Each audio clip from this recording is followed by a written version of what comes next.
What is up, everybody? Skratch coming up with another Raid Shadow Legends video. Today, I want to talk about the top 10 best clan boss champions in the entire game based on Rarity. We're going to talk about legendaries and epics.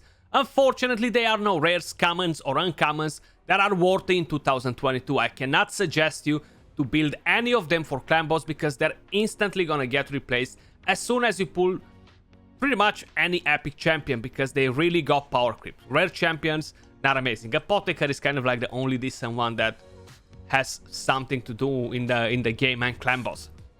Now, the main reason why I want to do this video is because a lot of you guys tend to think that we have only unkillable teams, okay? Normal teams, classic high defense teams, they're not good. And the reason for it is because probably a lot of us didn't really make any sort of content on this sort of teams for quite a while because they're old, they're not really getting many views all around, so probably that's kind of like the main reason. Now, in today's video, guys, I'm not going to include any champions that involve anything with unkillable. No Man-Eater, no Helicat, no Demita, no Seeker, no Dracomorph, because we don't want to bring in damage dealers either. The reason for it, I've got plenty of videos on unkillable teams, plenty of videos on these are the top 10 best damage dealers, these champions deal the best damage on clan boss, and they're really accurate, up to date, so feel free to check them out in my clan boss playlist if you are interested in those topics. Today, I want to talk about support champions, key champions that are important when we're talking about creating a clan boss team, and champions that will help you to achieve better results on Nightmare, Brutal, Ultra Nightmare, champions that will allow you to get that top chest on all of these difficulties. Now, we have 10 legendary champions, but because I'm feeling generous today, I'm going to bring in more epic champions just to try and help you guys out there. So I'm going to be brief with each one of the champions. I'm going to explain you how you can actually use these champions in what sort of teams and kind of like what is the main thing that these champions are bringing in. Now I'm going to start with the legendary champions, guys, because they're only 10. I'm going to have more epics on the list, so I just want to take this out of the way first. Let me go straight at the sacred order. So right here we have quite a few champions. We have quite a few solid champions for unkillable, but we don't want to have those ones on the list. I want to talk about Martyr. Now Martyr, she's a very powerful champion. She is one of the 3 counterattack champions in the entire game. The main reason why she's good is not necessarily because of the counterattack. She has a defense aura for all batters. She has very good base stats all around. She has decreased attack on a 4-turn cooldown, which is not really reliable if you're going on a 1-to-1 ratio.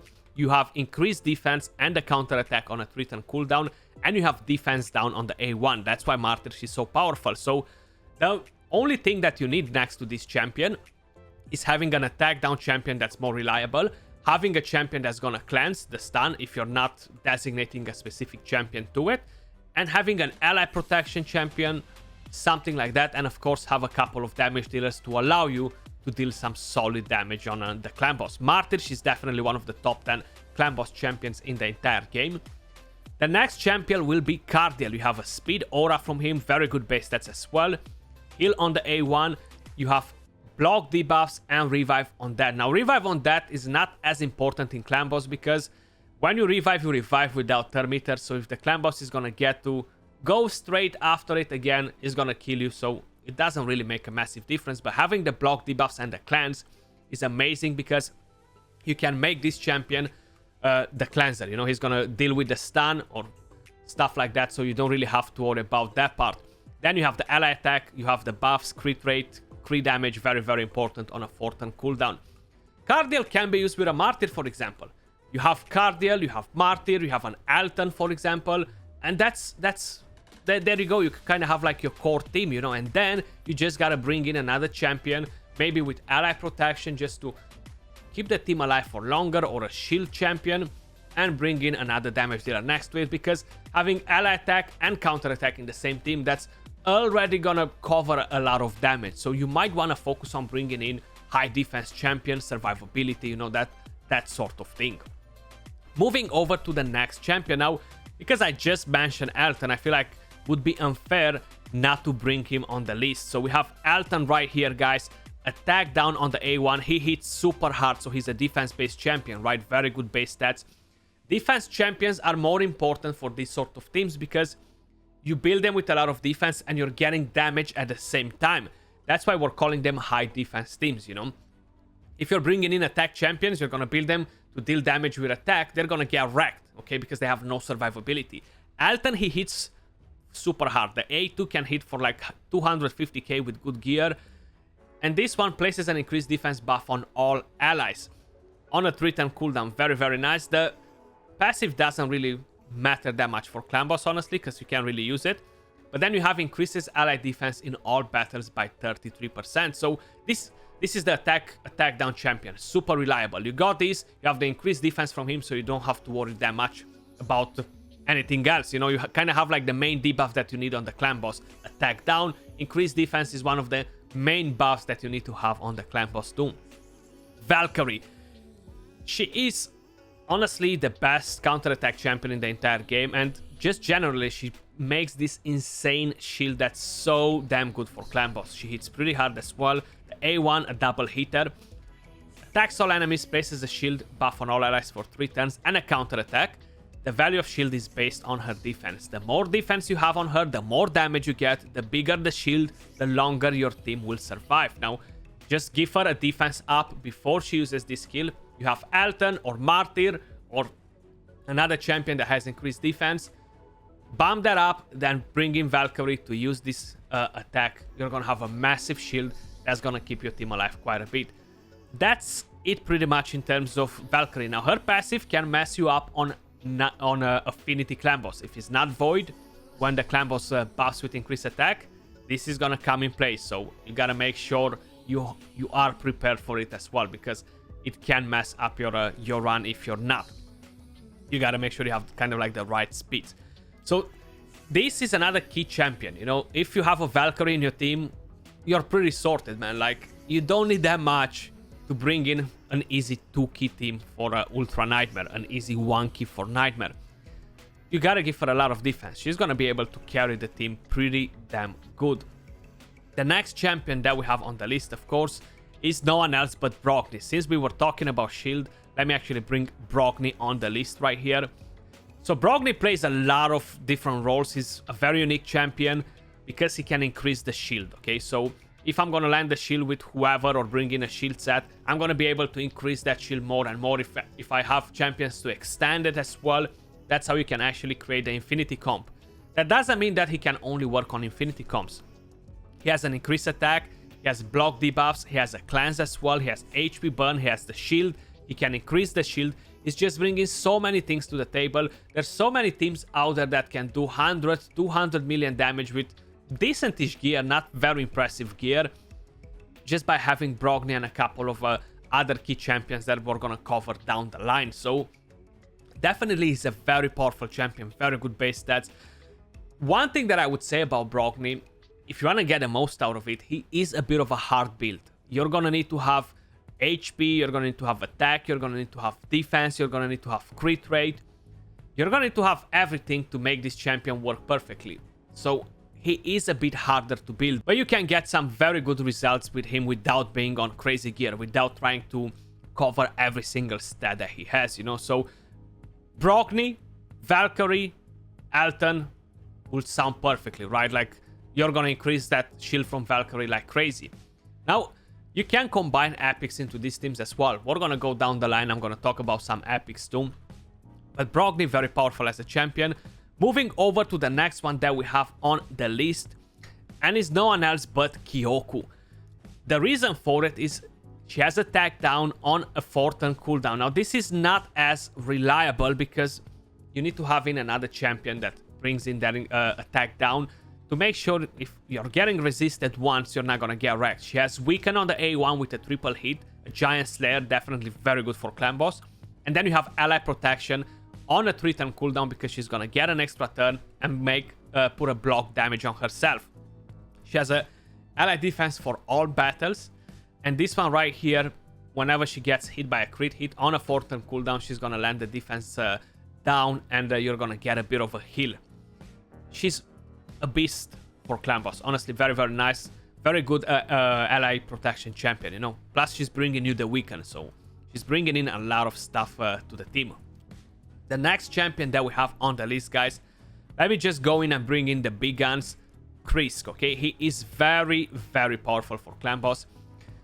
I've made that crazy team, that one kid, with Krisk. Now, the whole idea with him is that you can create teams that go on a 2-to-1 ratio or teams that just go on a 1-to-1 ratio. Right here, attacks all enemies, has ally protection, and increases the duration of all buffs on your team. On the A1, AoE attack. Right here, he has increased speed, places increased defense on himself. Another good thing about him is that he gets to heal with the continuous heals from his A2, but the passive lands the defense down and decrease attack when he's hit. If you have a Vizier on your team, that's actually very powerful because you're not going to need to bring in another attack down champion. You're not going to need to bring in another defense down champion because you're going to extend them with Vizier.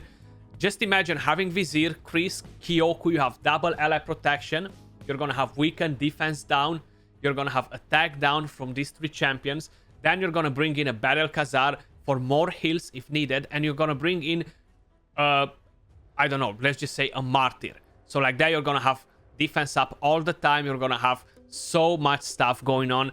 And this is going to be a team that's going to survive a lot. You're going to drop poisons from Battle Khazar, which is going to be pretty damn juicy. So that's kind of like the whole situation with Krisk. I don't need to tell you much about him because you guys know it. You can pair him with Lydia, which is my next champion that we have on my list here.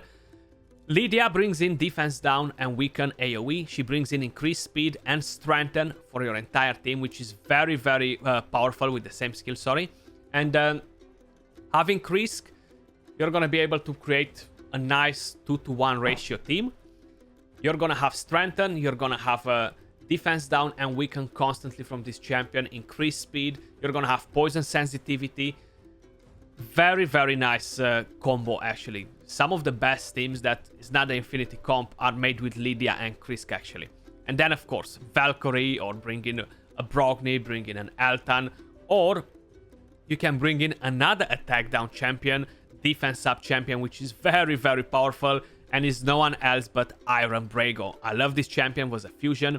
It's one of the few champions in the game that has this defense up on all allies for 3 turns on a 3-turn cooldown, so you constantly have that. Then he lands decrease attack. He hits super hard. He has a very nice passive that increases the defense on all your team by 10% of his defense, basically.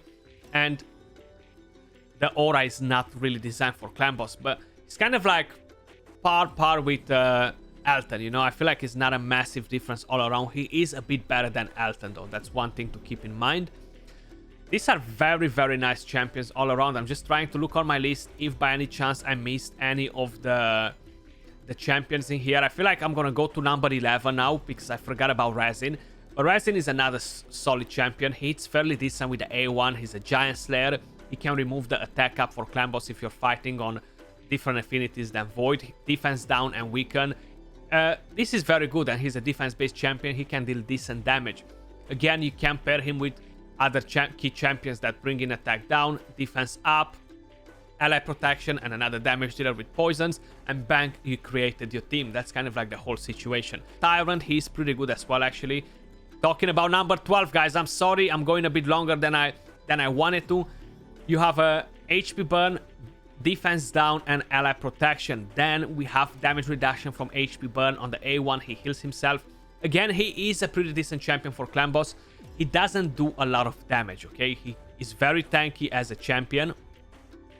And yes, I actually used him in my wonky team long time ago. But he's a beast of a champion, very, very powerful as well. Yes, it's true, you can use Duchess as well, but I feel like there are much better options out there for clan boss and much better synergies, you know? The thing is, you bring Duchess in, it's not gonna be as easy as you might think that it is gonna be, you know? Moving over to the epic champions, guys. Now, here the list is gonna be a bit longer. Seems like even with the legendaries, I failed. I don't know why I always name them top 10, because I'm always going over my top 10.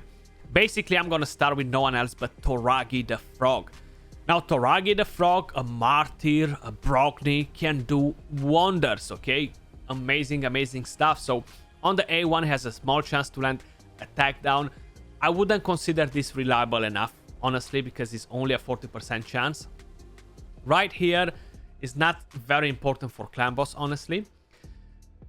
This one, on the other hand, we have a shield, we have ally protection, and we have a bit of a reflect damage, and we have a bit of an extra heal for each poison debuff on the enemy team. So this all around is a great skill. You can create double ally protection teams. And we have this passive: when attacked, has a 50% chance to land the poison on the attacker, occurs once per hit. This is actually even better for affinity clan boss, not void, because you're getting multi-hits there. So he can actually land more poisons. Toragi is a very solid champion. Now, he's not a defense-based champion, which is fine. You just gotta make sure you're kind of like matching decent stats so he can actually have a decent survivability, and he can actually carry your team pretty damn far. Now, because we are in this faction, let me just actually cover it all. Hotatsu, another awesome epic champion. On the A1, we have a chance to land Leech. That goes up to 60% fully booked. You're not gonna need lifesteal. So if you have a counter attack or an ally attack in your team, this is gonna become more reliable, and you're gonna be able to purely rely on Leech as a source of healing. Another thing that's a problem with high defense teams is not having enough good quality lifesteal to make the team, you know? And if your team is gonna get wrecked super quick, you're not gonna do tons of damage. The A2 has an AoE attack down. Unfortunately, it's not 100% chance, so it's not as reliable. But then we have a increased defense on a 3-turn cooldown and a continuous heal. That's another thing that makes this champion nice. So for example, Hotatsu, Valkyrie, Brogni.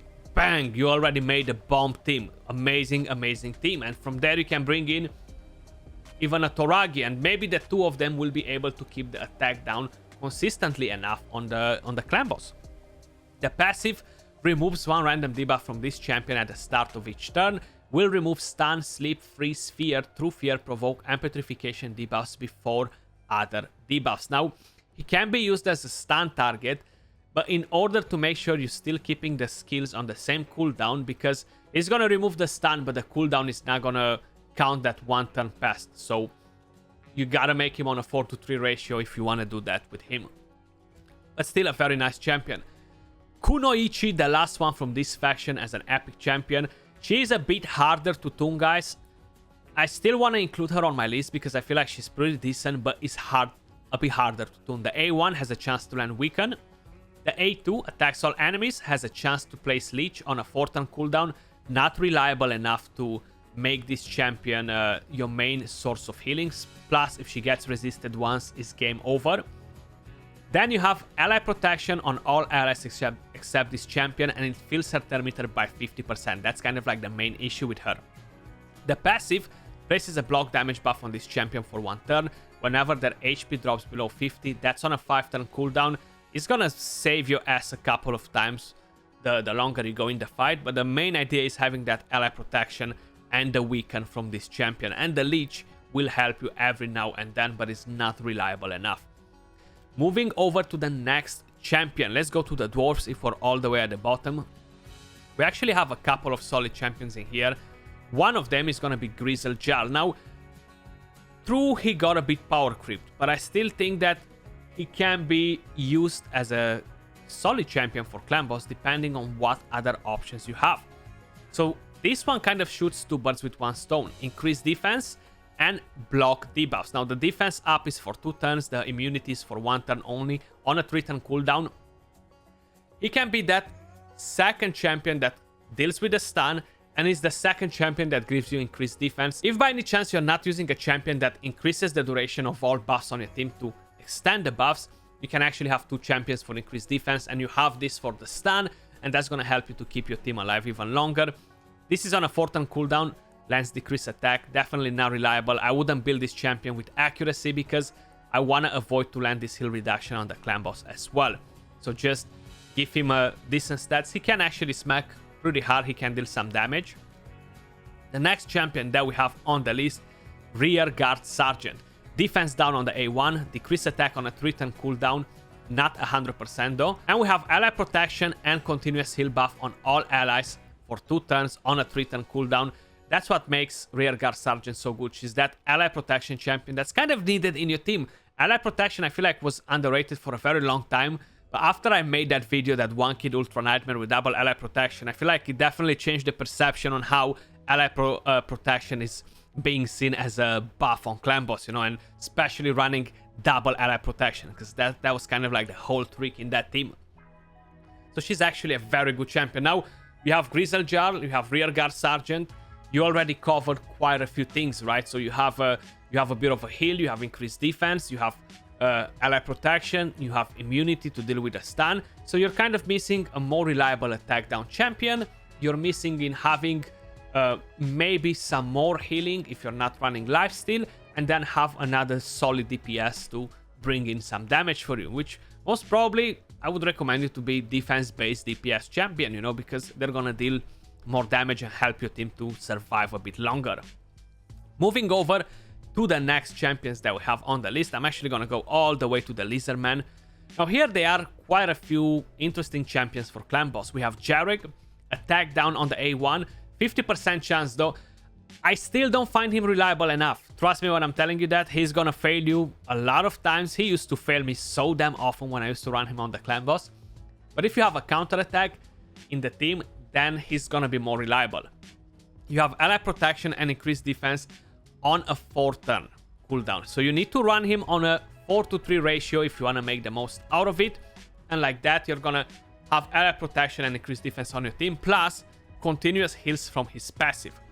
Jarek doesn't hit hard, okay? So I wouldn't invest in giving him damage. Of course, when you're talking about ally protection champions, you want to make sure you're dropping the crit damage on them, because the higher the crit damage, the faster they're going to die. So definitely make sure you're avoiding that. Then we have Venom Mage. She's not only a DPS because of poisons, guys, but she actually brings this heal reduction, and with her passive, you're getting 15% less damage from enemies that have the heal reduction debuff. She brings in defense down and decrease attack on a 3-turn cooldown if the enemy is under poisons. Now she can be a pretty decent attack down champion. Of course, every now and then the 3% chance can occur, and that can mess up your team. She has a ally accuracy in battles by 45%, so that's another thing that can help you early on if you don't have enough accuracy. It's pretty hard kind of like early mid game to build your high defense team for clan boss, to give them decent survivability and have the accuracy and have everything else next to it, because your Great Hall is not leveled up, your faction guardians are not filled, so a lot of these things are actually gonna hold you down. That's why making the most out of the auras is very important early on.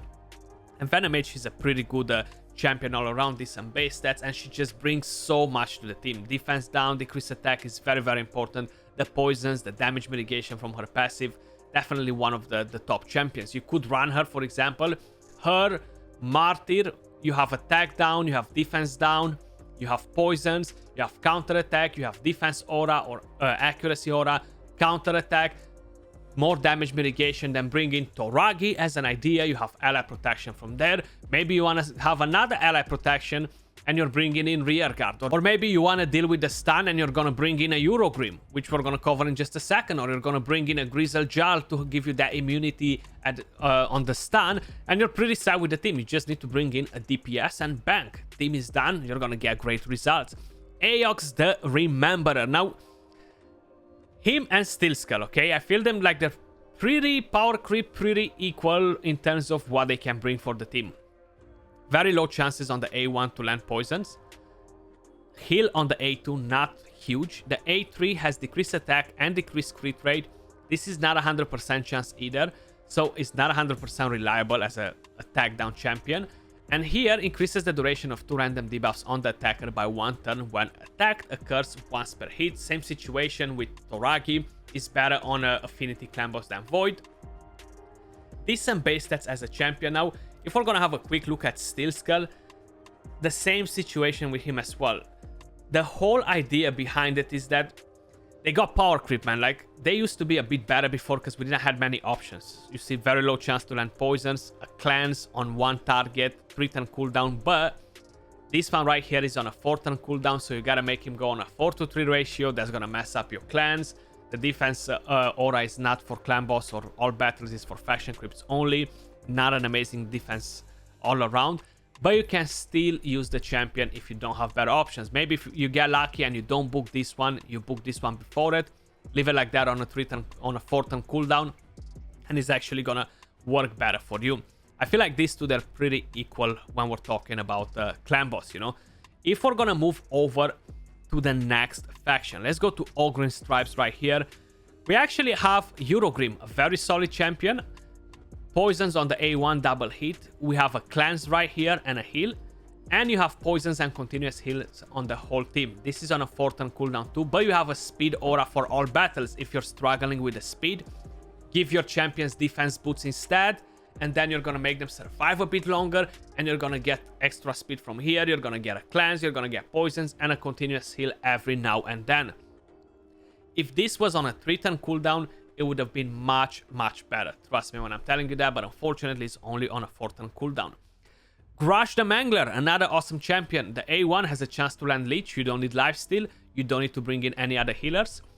Right here you have decrease attack or decrease crit damage. This can go up to 100%, but you're not sure which one of them is gonna land. And here you have continuous heals on your team on a 4-turn cooldown, so you get a bit of a healing. The aura is not for all battles, unfortunately. He can smack pretty hard, okay? And just having the Leech, the heals, makes him a fairly decent champion, considering that he's a free champion for a lot of us early on. I feel like he can definitely help you in your clan boss team, especially if you don't have a lot of the solid champions that can carry alone. Skull Crusher, ally protection, counter attack champion, and he can place unkillable on himself, remove the stun, for example, if he's the stun target, but again, he needs to be on a 4-to-3 ratio in order to do that without having a cleanser. The A1, it's fairly decent. Now, this is the main skill. The thing is, he doesn't attack when he's using this skill, so that kind of puts him off, in my opinion, a bit. The counter attack is not placed on himself as well. He is fairly decent, but he is not that amazing as a lot of people tend to make him sound back in the day, you know. But he's a pretty good champion, considering that there are only 3 counter attack champions in the entire game. Moving over to the next one. Right here we have Sandless Survival, guys. Now, Sandless Survival attacks all enemies, decreases the duration of all buffs on the enemies, and increases the duration of all buffs. We have Sandless Survival, we have Scotsie Karani, we have Anchorite. They are doing very similar things. She has ally protection on all allies when the HP drops below 50. This is a passive. Very interesting. It can proc every 4 turns. She places a block damage buff on herself, so she's not gonna get damage on the very first run. She has a defense aura for all battles, which makes her pretty good. Let's just say Sandless Survivor, Sepulture Sentinel. We have attack down, defense up. We have immunity. We have the passive that can come in play. We have increased the duration of buffs. These 2 champions that are already doing so much for our team. Plus, we have the aura. We covered so many things with 2 champions, right? And then let's just bring in another ally protection champion to make it more consistent. Let's bring in a Toragi next to it, or let's just bring in a legendary, a Kyoku, or maybe let's just bring in a Tyrant. And bang, we already made such a powerful team only with 3 champions. And then we can bring in DPS, we can bring in healers, or depending what exactly we need. Champions that give us a shield or something to keep our team alive even more. Now, since I mentioned the other champions, let's go at the Sacred Order. So we have Anchorite right here. Pretty good. Gets a heal from the A1. Removes a random debuff from all allies. So this is a cleanse and increases the duration of all buffs. So you can actually use this champion to cleanse your entire team and increase the duration of buffs. This is on a 3-turn cooldown. Right here, you get a fully heal on an ally and you get increased crit rate and increased crit damage on all your allies on a 4-turn cooldown. A pretty awesome champion. Scotsie Karani, she has tons of healing. Right here, you kind of know how it goes. Increases the duration of all buffs, decreases the duration of all buffs on enemies. On the A1, she heals the ally with the lowest HP. Right here, we have a revive skill. Revives the ally with 50% HP, 50% turn meter, and all the cooldowns of their skills resetted. And the passive will kind of like instantly revive the first ally that dies, okay? That's kind of like how it goes. Scotsie Karani, another awesome champion. These 3 champions are pretty powerful combined with a Sepulture Sentinel. And since we keep talking about this champion, let me just go and bring her up. Where is she hiding? There we go. Attack down on the A1. Increase defense, block debuffs on a 4-turn cooldown. We gotta make her run on a 4-to-3 ratio again.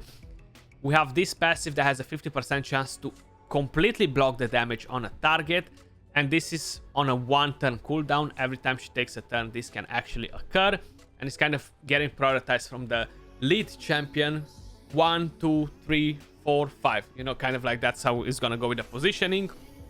And you have an increased ally defense in all battles by 25%. She's so amazing for clan boss. She got introduced together with Sandless Survival, and honestly, they changed so much in the game because they were kind of like some of the very first champions in the entire game, you know. And talking about that, I think I covered all the champions that I wanted to talk about in terms of epics. Hopefully, I haven't missed any. There might be a few others that are decent here and there. I feel like they don't really belong in, let's just say, these top 15 epic champions. Giscard is fairly decent, but the turn meter on this champion will actually mess you up, so it's gonna be harder to tune and you're not really gonna get the most out of it. But that was all in terms of top 10 best champions for clan boss. Seems like my top 10 failed again, guys. I do apologize. I gave you, I think, 12 legendaries and around 15 epics. I wanted to give you extra options just to make it a bit easier for you guys. And how I mentioned, you can combine all sorts of champions from here. You can make a team with 5 of these champions that I've told you, like just pick 5 of them that are kind of like giving you the core teams. Having attack down, very important. Increased defense, very important. Ally protection, very important. Having weaken and defense down, or just defense down, very important on the clan boss. And then try to bring in some sort of damage, some sort of healing. You know, either you bring leech, either you bring in tons of continuous heals, or you're going in with lifesteal. That's kind of like the main thing on how you can actually make it work on clan boss. Lugan is actually fairly decent now for clan boss too, because he got a buff. I actually forgot about it. But that was all for this video, guys. Do let me know in the comments down below which champions are you using in your clan boss team, what sort of team you're running. Much love, appreciate all of you guys watching. Hopefully you found this helpful. If you did, don't forget to smash that like and subscribe for more content, and I'll catch you all soon in the next video. Peace.